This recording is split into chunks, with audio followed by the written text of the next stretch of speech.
ನೀನು ಹೋಗೋಣ, ನಾನು ಮಾತಾಡ್ತಿದ್ದೀನಿ. ಏನು ಹರಿ, ಹೇಳೋದನ್ನೇ ಹೇಳ್ತಿದ್ದಿಲ್ಲ ಅವಾಗ್ಲಿಂದ. ಅದು ಜನ ಎಲ್ಲ ಬಂದ್ಬಿಟ್ಟಿದ್ದಾರೆ ಕಣೋ. ಹುಡುಗಿ ಎಲ್ಲಿ ಅಂತ ಕೇಳ್ತಾನೆ ಇದ್ದಾರೆ. ಹರಿ, ನೀನೇನಾದ್ರೂ ಮುಚ್ಚಿಡ್ತಿದ್ಯಾ? ಏನ್ ವಿಷಯ ಹೇಳು. ಅದೆಲ್ಲ ಏನೂ ಇಲ್ಲಣ್ಣ. ಅದು ಇವ್ರ ಅಪ್ಪನಿಗೆ ಆರಾಮಿಲ್ಲ ಅಲ್ಲ, ನೋಡೋಕ್ಕಾಗಿಲ್ಲ ಅಂತ ಬೇಜಾರಲ್ಲಿದ್ರು. ಸಮಾಧಾನ ಮಾಡ್ತಿದ್ದೆ ಅಷ್ಟೇ. ಇಲ್ಲ, ಅದಲ್ಲ. ಇರ್ರಿ, ನಾನು ಮಾತಾಡ್ತಿದ್ದೀನಲ್ಲ ಅಣ್ಣ. ಅಷ್ಟೇ ಅಣ್ಣ, ಅದು ಬಿಟ್ರೆ ಇನ್ನೇನು ಇಲ್ಲ. ನೀನು ಸುಮ್ಮನಿರು.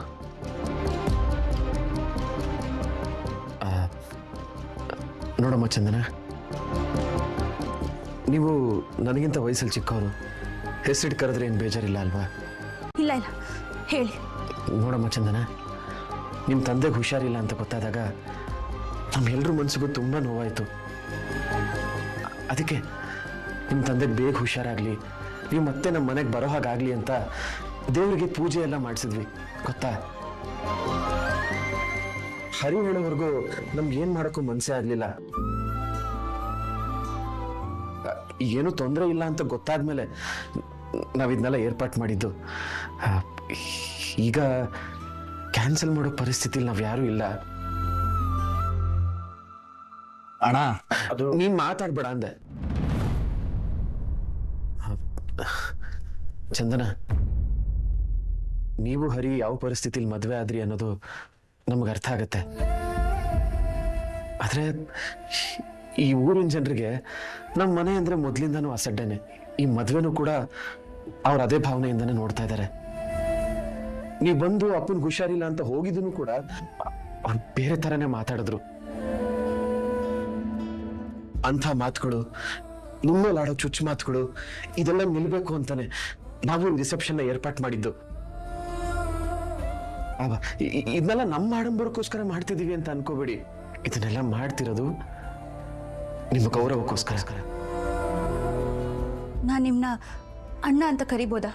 ಅಯ್ಯೋ, ಧಾರಾಳವಾಗಿ ಕರೀರಿ. ನೀವು ನನ್ನ ಅಣ್ಣ ಅಂತ ಕರೆದ್ರೆ ನನಗೆ ಖುಷಿನೇ. ಅಣ್ಣ, ನಮ್ಮ ಮನೆಯವ್ರು ಯಾರು ನಂಗೆ ಸಹಾಯ ಮಾಡದೇ ಇದ್ದಾಗ ನೀವು ನಂಗೆ ಸಹಾಯ ಮಾಡಿದ್ದೀರಾ. ನಂಗೆ ಈ ಮನೇಲಿ ಆಶ್ರಯ ಕೊಟ್ಟು ನನ್ನ ಎಷ್ಟು ಚೆನ್ನಾಗಿ ನೋಡ್ಕೊಂಡಿದ್ದೀರಾ. ನಂಗೋಸ್ಕರ ನೀವು ಸಾಕಷ್ಟು ರಿಸ್ಕ್ಸ್ ತಗೊಂಡಿದ್ದೀರಾ. ಅದ್ರ ಬಗ್ಗೆ ಎಲ್ಲ ಹರಿ ನಂಗೆ ಹೇಳಿದ್ದಾರೆ. ಈಗಲೂ ನೀವು ನನ್ನ ಗೌರವದ ಬಗ್ಗೆನೇ ಯೋಚನೆ ಮಾಡ್ತಿದ್ದೀರಾ. ನಾನು ಇನ್ನೂ ನಿಮ್ಮಿಂದ ನಿಜ ಮುಚ್ಚಿಟ್ರೆ ನಿಮ್ಮ ನಂಬಿಕೆಗೆ ಮೋಸ ಮಾಡ್ದಂಗಾಗತ್ತೆ.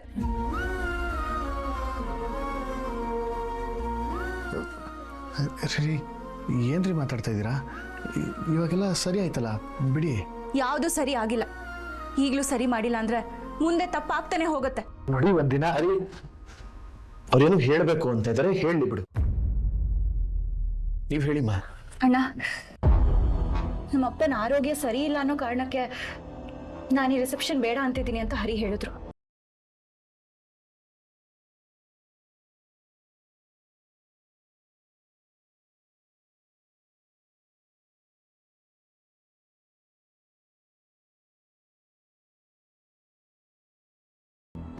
ಇನ್ಯಾರನ್ನೂ ಯಾಮಾರ್ಸಕ್ಕೆ ನಂಗೆ ಮನ್ಸಿಲ್ಲ ಅಣ್ಣ.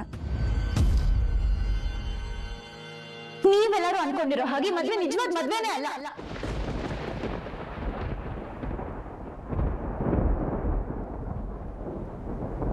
ನಮ್ಮ ಮನೆಯವ್ರನ್ನ ನಮ್ಸಕ್ಕಾಗಿರೋ ನಾಟಕದ ಮದ್ವೆ.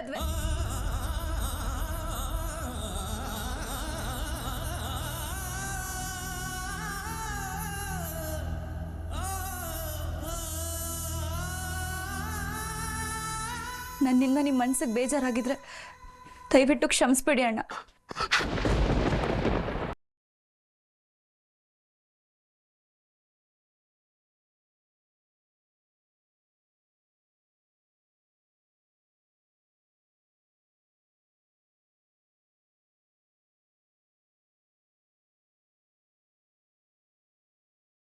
ನಮ್ಮ ಮನೆಯವ್ರು ನಂಗೆ ನೋಡಿದ ಹುಡುಗ ನಂಗೆ ಒಂಚೂರು ಇಷ್ಟ ಇರಲಿಲ್ಲ ಅಣ್ಣ. ಅವನೊಬ್ಬ ಸೈಕೋ. ಅದಕ್ಕೆ ನಾನು ಹರಿ ಅವ್ರ ಹತ್ರ ಹೆಲ್ಪ್ ಕೇಳಿದೆ. ಅದು ನೀವು ಅವ್ರಿಗೆ ಹೆಲ್ಪ್ ಮಾಡಿದ್ರಿ ಅಂತ ನಂಗೆ ಗೊತ್ತಣ್ಣ. ಆಮೇಲೆ ನಾನು ಬೆಂಗಳೂರಿಗೆ ಹೋಗ್ಬೇಕು ಅಂತ ನಿರ್ಧಾರ ಮಾಡಿದೆ. ಆಗ ಹರಿನೇ ನಾನು ನಿಮ್ಮನ್ನ ಕರ್ಕೊಂಡು ಹೋಗ್ತೀನಿ, ನಿಮ್ಗೆ ಹಾಸ್ಟೆಲ್ ಹುಡುಕ್ತೀನಿ, ನೀವು ಅನ್ಕೊಂಡಿದ್ದೆಲ್ಲ ಸಾಧಿಸ್ಬೋದು, ನಿಮ್ಮ ಕನಸೆಲ್ಲ ನನ್ಸಾಗತ್ತೆ ಅಂತ ಹೇಳಿದ್ರು.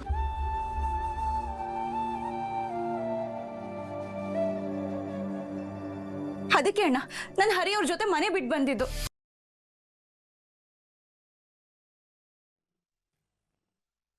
ಏನೋ ಹಳೆ ತಾಳಿನ? ಹೌದು. ಅಯ್ಯಯ್ಯೋ, ನಿಜ ಗೊತ್ತಿಲ್ಲದೆ ನಾನು ನಿನ್ನ ಫಾದರ್ ಅಲ್ಲ ಗಾಡ್ ಫಾದರ್ ಅಂತ ಏನೇನೋ ಬಿಲ್ಡಪ್ ಕೊಟ್ಬಿಟ್ಟೆ. ಅಪ್ಪ ಎಲ್ಲಿಂದ ಕತ್ಕೊಂಡ್ಬಂದಿ ಅಂತ ನಿಜ ಹೇಳು, ಇಲ್ಲಾಂದ್ರೆ ಪೊಲೀಸ್ನವ್ರು ಮನೆ ಹತ್ರ ಬಂದ್ಬಿಡ್ತಾರೆ. ಏಯ್ ಸಾಕ್ ಸುಮ್ನಿರ, ವಿಷಯ ಗೊತ್ತಿಲ್ಲದೆ ಬಾಯಿ ಬಂದಂಗೆ ಮಾತಾಬೇಡ. ಈ ನಟರಾಜನ್ಗೆ ತಲೆ ಎತ್ತಿ ಬದುಕೋದು ಗೊತ್ತೇ ಹೊರತು ತಲೆ ಹೊಡಿಯೋದು ಗೊತ್ತಿಲ್ಲ.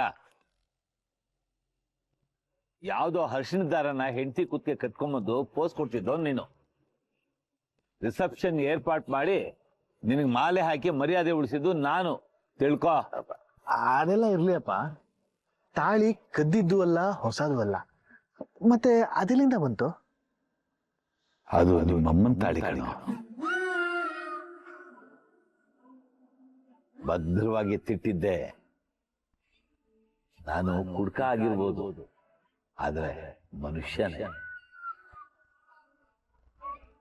ಹೆಂಡ್ತಿನ ತಾಳಿನ ಮಾರ್ಕೊಂಡು ಕುಡಿಯೋಷ್ಟು ಕಟ್ಕ ಅಲ್ಲ ಕಣೋ ನಿಮ್ಮಪ್ಪ. ಸಾರಿ ಅಪ್ಪ, ಗೊತ್ತಿರ್ಲಿಲ್ಲ. ಏನೋ ಗೊತ್ತು ನಿನಗೆ. ಎತ್ತಿಗೆ ಮೂಗ್ದಾರ ಹಾಕ್ದಂಗೆ ಕರ್ಕೊಂಬರೋದು ಬಿಟ್ಟು ಹೋಗು, ತಾಳಿನ ಜೋಪಾನವಾಗಿ ನೋಡ್ಕೊ. ನೀನು ಒತ್ತಿ ಒತ್ತಿ ತಾಳಿ ಬಗ್ಗೆನೇ ಹೇಳ್ತಿರೋದು ನೋಡಿದ್ರೆ ತಾಳಿನ ಜೋಪಾನವಾಗಿ ನೋಡ್ಕೊಂಡ್ರೆ ಸಾಕ? ತಾಳಿ ಕಟ್ದವಳನ್ನ ನೋಡ್ಕೊಳ್ಳೋದು ನಿನ್ನ ಕೈನಲ್ಲೇ ಇದೆ. ಗಂಡ ಆದವನು ಹೆಂಡ್ತಿನ ಸರಿಯಾಗಿ ನೋಡ್ಕೊಳ್ಳಿಲ್ಲ ಅಂದ್ರೆ ಯಾವ ಹೆಣ್ಣು ಮನೇಲಿ ಇರಲ್ಲ ಕಣೋ. ತಾಳಿನ ಕಿತ್ತು ಕೈ ಕುಟ್ಬಿಟ್ಟು ಹೋಗ್ತಾ ಇರ್ತಾಳೆ. ಅಮ್ಮ ಹೋದ್ಮೇಲೆ ನೀನ್ ಇನ್ನೊಂದು ಮದುವೆ ಆದೆ, ಅವಳು ತಾಳಿನ ಕಿತ್ಕೊಟ್ಬಿಟ್ಟೆ ಹೋದ್ಲಾ? ನೋಡು, ತುಂಬಾ ವರ್ಷಗಳಾದ್ಮೇಲೆ ಈ ಮನೆಯಲ್ಲಿ ಒಂದು ಒಳ್ಳೆ ಕಾರ್ಯ ನಡೆದಿದೆ. ಹಾಲಿಗೆ ಹುಳಿ ಹಿಡ್ದಂಗೆ ಹಳೆ ವಿಷಯ ಎಲ್ಲ ತೆಗೆದು ನನ್ನ ತಲೆ ಹಾಳು ಮಾಡ್ಬೇಡ. ಸುಮ್ಮನೆ ಕೇಳ್ದಪ್ಪ, ಕೋಪ ಮಾಡ್ಕೋಬೇಡ, ತಮಾಷೆ ಕೇಳಿದಷ್ಟೇ. ಬೆಂಕಿ ಬಿತ್ತು ನಿನ್ ತಮಾಷೆಗೆ. ಬಾತ್ರೂಮ್ ಈ ಕಡೆ.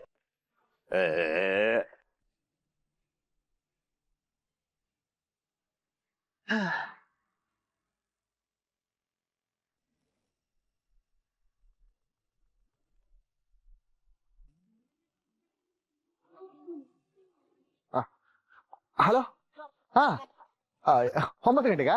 ಹಾ ಹಾ ಹಾ. ಹರಿ, ಹಲೋ ಹಲೋ, ಹರಿ. ಕೇಳಿಸ್ತಿಲ್ಲ, ಬಂದೆ. ಹರಿ ನಿಂತ್ಕೋ. ಹರಿ,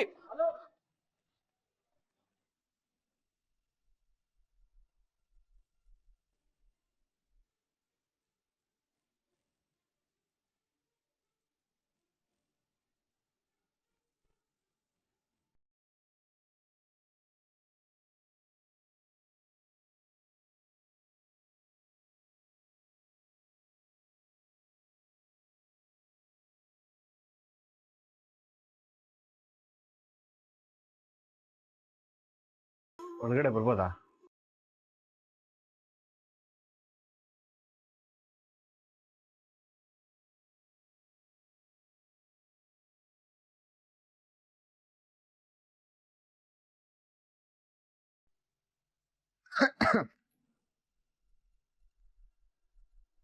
ನೀವಿವತ್ತು ಅಲ್ಲಿಗೆ ಬಂದಿದ್ದಕ್ಕೆ ತುಂಬಾ ಥ್ಯಾಂಕ್ಸ್. ನೀವು ಬಂದಿಲ್ಲ ಅಂದಿದ್ರು ನಿಮ್ದೇನೋ ತಪ್ಪಿರ್ತಿರ್ಲಿಲ್ಲ, ಆದ್ರೆ ನೀವು ಹಾಗೆ ಮಾಡಿಲ್ಲ.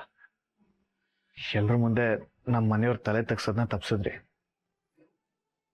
ನಾನು ನಮ್ಮ ಮನೆಯವರು ಹೊರಗಡೆ ಮುಖ ತೋರ್ಸಕ್ ಆಗ್ತಿರ್ಲಿಲ್ಲ. ಅಮಾವಾಸ್ಯಲಿ ಹುಣ್ಣಿಮೆ ಚಂದ್ರ ಬಂದಂಗೆ ಬಂದ್ರಿ. ಹೆಂಗಪ್ಪ ಸಂಭಾಳಿಸೋದು? ಅಪಾಯನ ಉಪಾಯವಾಗೇ ಎದುರಿಸ್ಬೇಕು. ಅಂದ್ರೆ ನೀವು ನಮ್ಮ ಮನೆ ಮರ್ಯಾದೆನ ಕಾಪಾಡಿದ್ರಿ ಅಂತಂದೆ. ನಿಮ್ಗೆ ಹೇಗೆ ಥ್ಯಾಂಕ್ಸ್ ಹೇಳ್ಬೇಕು ಅಂತ ಗೊತ್ತೇ ಆಗ್ತಿಲ್ಲ.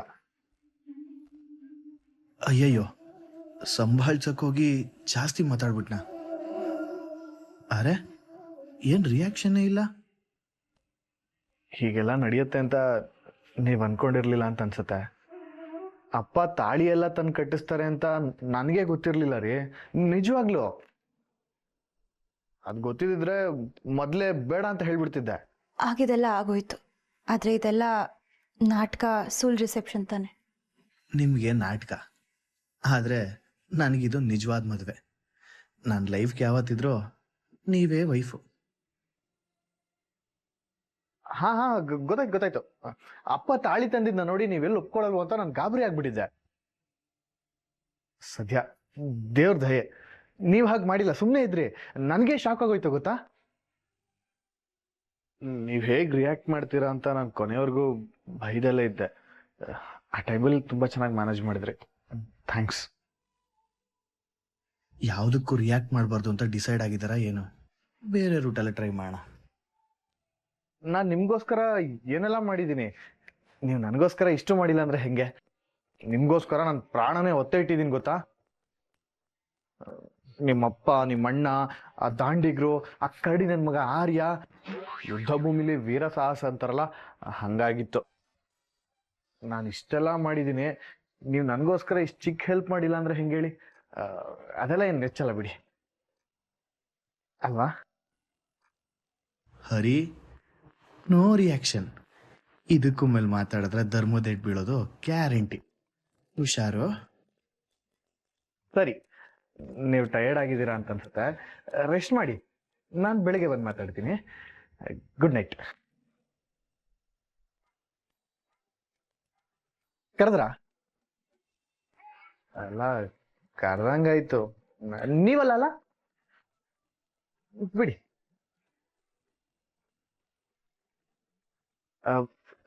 ನಿಮ್ಗೇನಾದ್ರೂ ಬೇಕಾ? ನೀರೇನಾದ್ರೂ ತಂದ್ಕೊಡ್ಲಾ? ಬೇಡವಾ? It's okay. ಸರಿ, ನೀವು ಮಲಗಿ. ಏನಾದ್ರೂ ಬೇಕಾದ್ರೆ ಕೇಳಿ, ನಾನು ಇಲ್ಲೇ ಆಚೆ ಮಲಗಿರ್ತೀನಿ. Good night. ನಾನು ನಿಮ್ಮ ಹತ್ರ ಒಂದು ಕೇಳ್ಬೋದಾ? ಏನಿದು ಸಡನ್ ಆಗಿ ವಾಯ್ಸ್ ಬಂದ್ಬಿಡ್ತು? ಡಿವೋರ್ಸ್ ಏನಾದರೂ ಕೇಳೋ ಪ್ಲಾನಾ? ಹಾ, ಓಕೆ. ಇವಾಗ ನೀವು ಮಲಗಿ, ಅದೆಲ್ಲ ಬೆಳಿಗ್ಗೆ ಮಾತಾಡೋಣ. ನಾನು ನಾಳೆ ಇಲ್ಲಿಂದ ಹೋಗ್ತೀನಿ. ಹಾಸ್ಟೆಲ್ ನೋಡೋದಕ್ಕೆ ಹೆಲ್ಪ್ ಮಾಡಿ ಸಾಕು. ಅಯ್ಯಯ್ಯೋ, ಮತ್ತೆ ಹಾಸ್ಟೆಲ್ಲಾ? ನನ್ನ ಫ್ರೆಂಡ್ ಇವತ್ತೇ ಬರೋಕ್ಕೆ ಹೇಳಿದ್ಲು, ಆಗಲಿಲ್ಲ. ನಾಳೆ ಬೇರೆ ಯಾವುದಾದ್ರೂ ಹಾಸ್ಟೆಲ್ ನೋಡಿ ಜಾಯಿನ್ ಆಗಬೇಕಾಗತ್ತೆ. ಅಲ್ಲ, ಇಲ್ಲಿ ಪ್ಲೀಸ್, ನನಗೋಸ್ಕರ ನೀವು ಅಷ್ಟೆಲ್ಲ ಹೆಲ್ಪ್ ಮಾಡಿದ್ದೀರಾ, ಇದೊಂದು ಹೆಲ್ಪ್ ಮಾಡಿ. ಹಾ ಮಾಡ್ತೀನಿ. ನಾಳೆ ತಾನೇ? ಹಾಂ, ಕರ್ಕೊಂಡು ಹೋಗ್ತೀನಿ, ಹೋಗೋಣ. ಇವಾಗ ನೀವು ರೆಸ್ಟ್ ಮಾಡಿ, ನಾಳೆ ಮಾತಾಡೋಣ.